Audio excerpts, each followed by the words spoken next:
Bir odam aytadi, do'stim shifoxonaga deydi, tushib qoldi, bordim ko'rgan. O'pkasidan operatsiya qilishibdi, yarmini kesib tashabdi.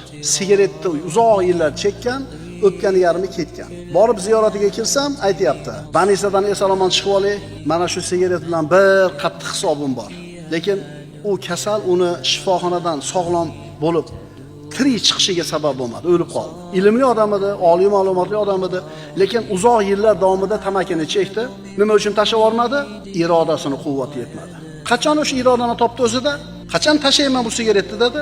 O'pkasini yarmi ketib bo'lganidan keyin. Mana shundan keyin irodasida quvvat paydo bo'ldi.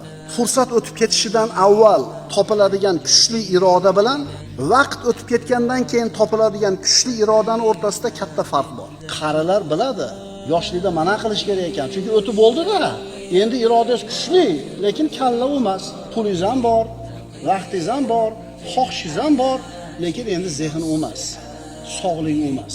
Fursat o'tib ketishidan avval topiladigan kuchli iroda bilan vaqt o'tib ketgandan keyin topiladigan kuchli iroda orasida farq bor.